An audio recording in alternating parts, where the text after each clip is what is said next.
Bonjour prof, madame la prof, j'espère que vous allez bien.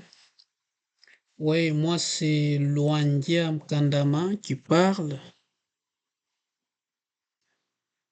et en tout cas, je vais aujourd'hui vous expliquer, bien vous dire à propos de notre travail d'observation qu'on a à faire aujourd'hui.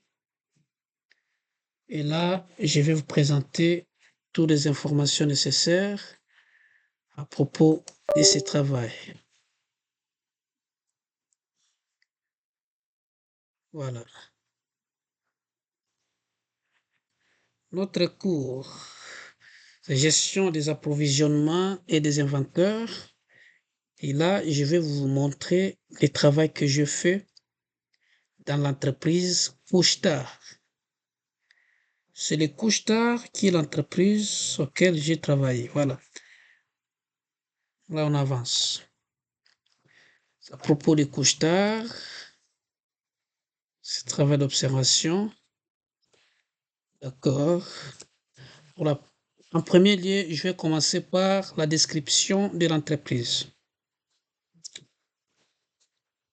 Bon, d'abord depuis plus de 30 ans, Alimentation Couche-Tard est le dépanneur privilégié des Québécois, fondé au Québec. Et c'est l'entreprise qui offre un vaste choix de marchandises, café, collations, boissons, épiceries, bières et vins, loterie, du carburant aussi, et d'autres services qui simplifient la vie et ses clients au quotidien, la vie de ses clients au quotidien. Voilà, donc ça offre vraiment les marchandises donc, qui satisfassent aux besoins de première nécessité. Voilà. Et là, Monsieur Alex Miller est le directeur général des opérations chargé des achats des marchandises et surtout lui, il est chargé d'acheter les carburants. Et puis l'approvisionnement des restes de marchandises est délégué souvent par rayon, parce qu'ils ont des rayons partout au Québec. Là, donc, ils délèguent ça par rayon pour que chaque rayon satisfasse aux besoins présents de sa région.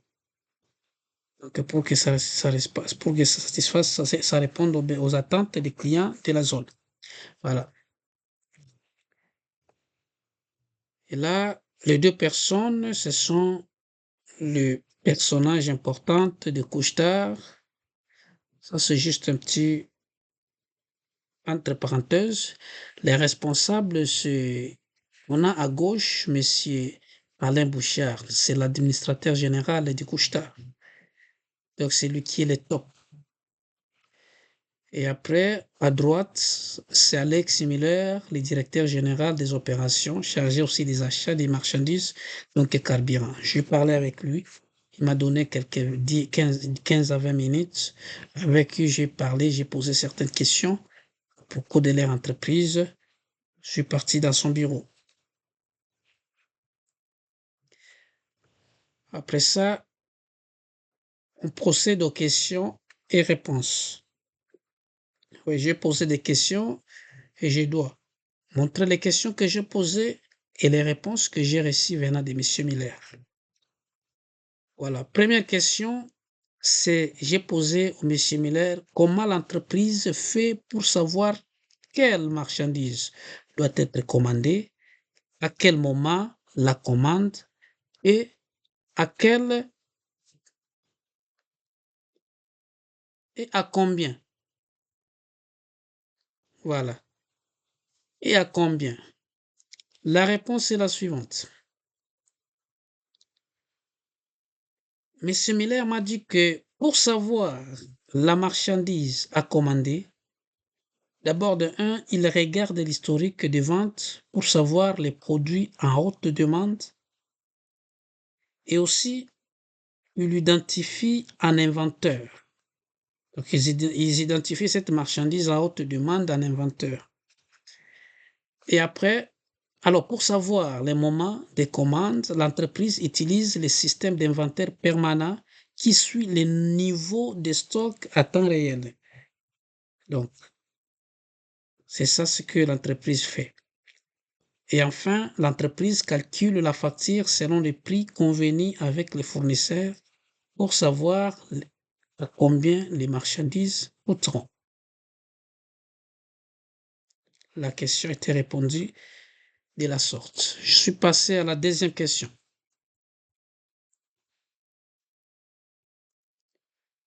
Voilà. La deuxième question, j'ai posé comment évaluez-vous la performance des fournisseurs pour les choisir? Voilà. Monsieur Miller m'a répondu que d'abord, ils évaluent les fournisseurs en fonction de sa ponctualité de livraison et son service à la clientèle. Aussi, ils évaluent constamment la performance des fournisseurs pour se rassurer qu'ils répondent à leurs attentes.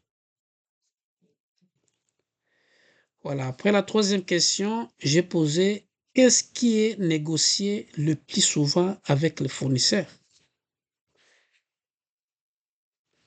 Il m'a dit que la compagnie négocie souvent le prix et la remise pour les gros achats, comme les carburants souvent, parce que c'est les carburants qui les gros achats qu'ils font.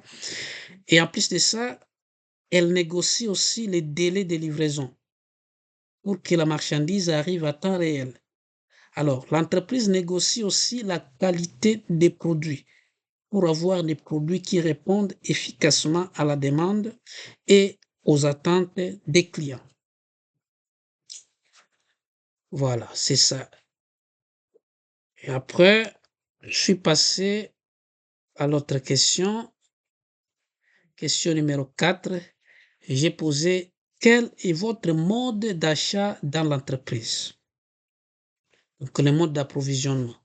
Ils ont dit que Couche-Tard utilise les modes d'approvisionnement ou les modes d'achat combinés ou bien les modes hybrides. C'est-à-dire que pour maximiser les avantages de tous les modes d'achat, c'est pourquoi ils font cela. Et aussi de répondre efficacement aux besoins des clients. C'est pourquoi ils font aussi ces modes d'achat combinés, donc ces modes d'achat hybrides. Alors, l'achat des carburants, par exemple, est fait par la direction générale pour faire un achat en grande quantité et bénéficier des rabais aussi. Alors, tandis que l'approvisionnement des produits en magasin est fait par rayon. Donc, c'est un système décentralisé pour répondre aux besoins des clients de la région en question. Voilà. Et après, j'ai posé la question suivante, la cinquième question. L'acheteur se voit-il attribuer un certain budget et comment ce budget est-il déterminé? Il m'a répondu ceci. Bien sûr, on attribue un budget à l'acheteur pour leur donner les moyens à réaliser leurs achats de façon efficace. Ce budget est déterminé en analysant les données historiques, comme les dépenses, les achats et les ventes. Et ce budget est déterminé aussi en faisant une prévision des ventes. Mais en plus de ça aussi, ce budget est déterminé en analysant le marché et en fixant les objectifs à atteindre, tout en consultant aussi d'autres départements de l'entreprise.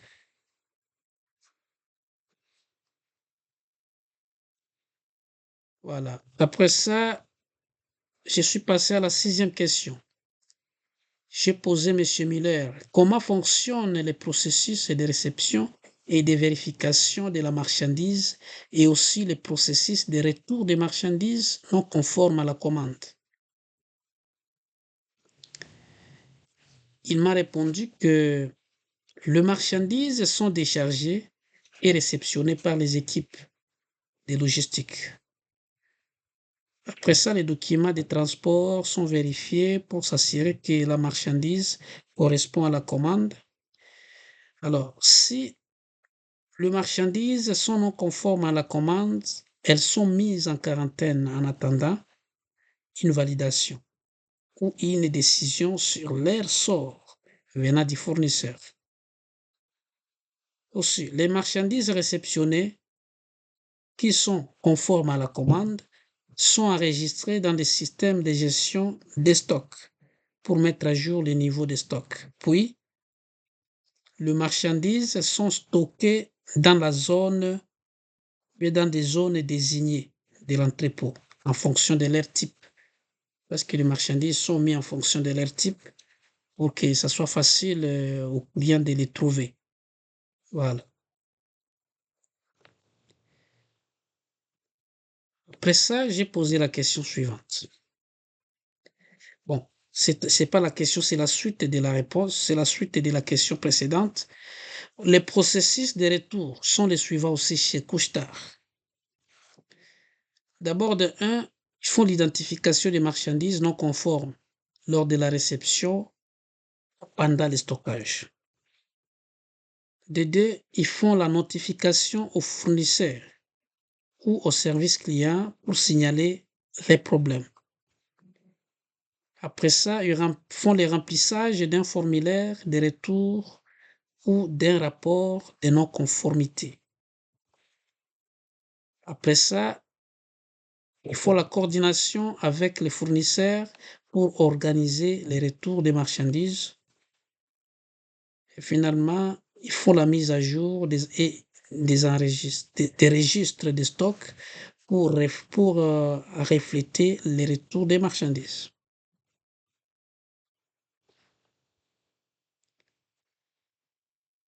La question numéro 7. Quel est le processus d'étiquetage de la marchandise chez vous? M. Miller m'a répondu que les produits sont réceptionnés et vérifiés.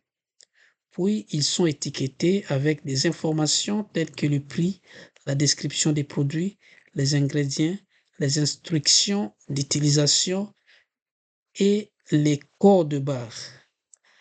Afin, les produits étiquetés sont vérifiés pour s'assurer qu'ils sont conformes aux normes de l'entreprise et aux règlements en vigueur.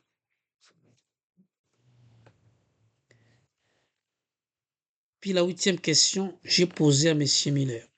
Quels sont les équipements utilisés pour la manutention?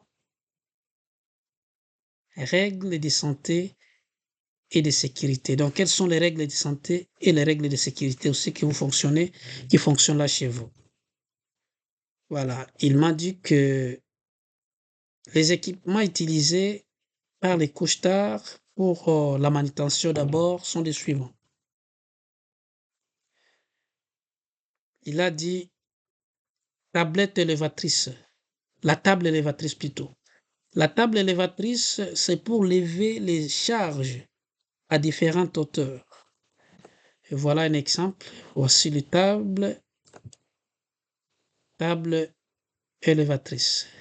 Donc ça sert à lever les charges à différentes hauteurs.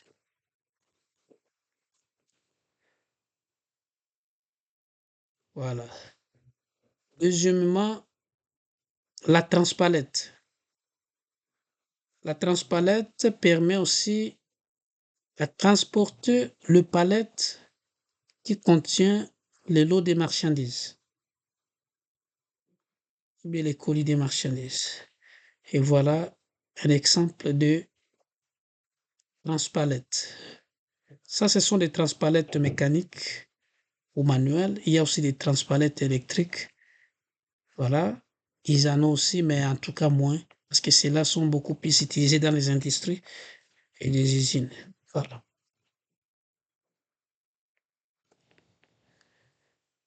Alors, les mesures de sécurité et les règles de santé pour l'entreprise sont les suivants. C'est ce qu'il m'a répondu à propos de ça. Il m'a dit que, d'abord, de 1, pour évaluer la charge, avant de la déplacer, donc avant de déplacer la charge ou un colis, il faut évaluer son poids, sa forme et son équilibre. C'est ça ce que les employés devraient faire avant de déplacer un colis. De deux, l'employé doit demander de l'aide, si nécessaire. Donc, si nécessaire, il faut demander de l'aide aux collègues pour déplacer les charges lourdes. Troisièmement, l'employé doit utiliser des équipements de manutention pour réduire l'effort physique. On a cité là les transpalettes, les tables électriques, tables élévatrices sont parmi les équipements de manutention qu'ils peuvent utiliser pour leur sécurité. Enfin, l'employé doit maintenir une bonne posture, parce que le maintien de bonnes postures lors de la manutention pour éviter les blessures. Par exemple, il faut plier les genoux et se pencher avant de soulever une charge qui se trouve par terre. Voilà. Ça, c'est très important. C'est ce qu'ils font. Voilà. Il y a 14 questions que j'ai posées à M. Miller. La 9e question, quelles sont les conditions d'entreposage dans votre entreprise? Il m'a répondu que les conditions d'entreposage sont les suivantes. De 1, la marchandise sensible. Pour le marchandise sensible, sont mis dans un endroit spécifique à elle. Ouais, ça, ce sont des conditions d'entreposage pour garder qu'elles ne soient pas brisées ou être mis ensemble avec des marchandises qui sont très lourdes, très raides. Voilà. Et deuxièmement, il y a aussi le contrôle de l'humidité. Ça, c'est pour prévenir les dommages causés par l'humidité. C'est-à-dire que les produits qui peuvent être détruits à cause de l'humidité doivent être mis dans un endroit qui a le chaleur équilibré, qui correspond à leur état et à leur, voilà, qui correspond à elle. C'est ça. Parce que tout est mesuré d'avance. Après ça, les systèmes de sécurité, il y a aussi les caméras de surveillance, les alarmes, ainsi de suite, pour faire la sécurité. En tout cas, à propos de la sécurité, c'est une perfection totale. Après ça, il y a l'accès sécurisé. Alors, pour contrôler qui peut accéder à l'entrepôt et aux marchandises, aussi pour prévenir les vols externes et internes de l'entrepôt, et en plus de ça, pour protéger les personnels. Voilà. C'est pourquoi il y a aussi les accès de sécurité, les accès sécurisés.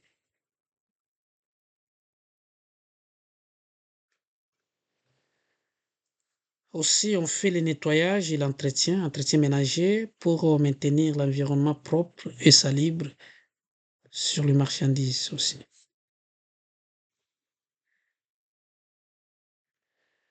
Voilà. Après ça, j'ai posé la question, quel est le système d'inventaire utilisé dans votre entreprise et pourquoi?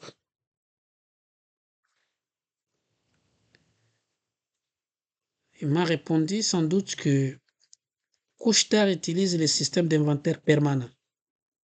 Étant donné que la taille et la complexité de son réseau des magasins, ce système lui permet de suivre les niveaux de stock en temps réel, et ce qui est essentiel pour gérer efficacement ses opérations.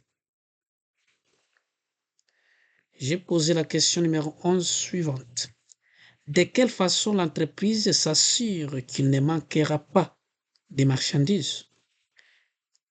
Elle a dit que l'entreprise maintient un stock de sécurité pour les articles critiques, donc les articles qui s'achètent en tout cas plus vite et qui s'achètent en masse. Alors, ce qui permet de découvrir les besoins en cas de rupture de stock ou de retard de livraison. Et Couche-Tard utilise des outils de prévision de la demande pour anticiper les besoins en marchandises et ajuster ses commandes en conséquence. Donc, Couche-Tard travaille avec des fournisseurs aussi fiables pour s'assurer que les marchandises sont livrées à temps et en quantité suffisante. Voilà, cela permet qu'il ne manque pas de marchandises.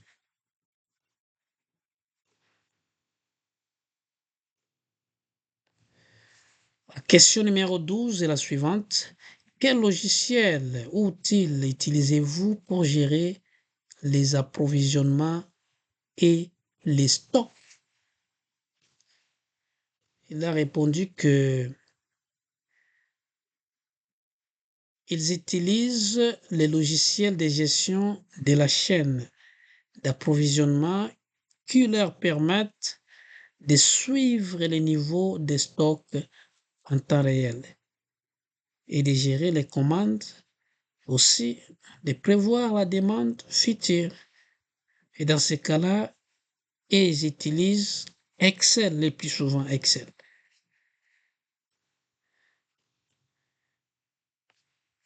Alors, la 13e question, quels sont les avantages et les inconvénients des outils que vous utilisez? Voilà, il a dit que les avantages des logiciels que nous utilisons incluent une meilleure visibilité sur les stocks, une réduction des erreurs et aussi ils coûtent moins cher. Tandis que les inconvénients sont dus à la manque d'automatisation de certaines tâches et que ces logiciels n'est pas rapide. Donc Excel n'est pas rapide, ça c'est parmi les inconvénients qu'ils ont. Et finalement, la 14e question, j'ai demandé comment prenez-vous en compte la saisonnalité et les tendances dans vos décisions d'approvisionnement? Il a répondu que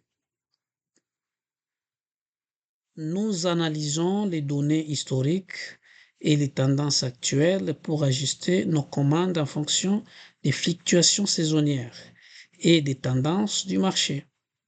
C'est tout ce qu'ils font.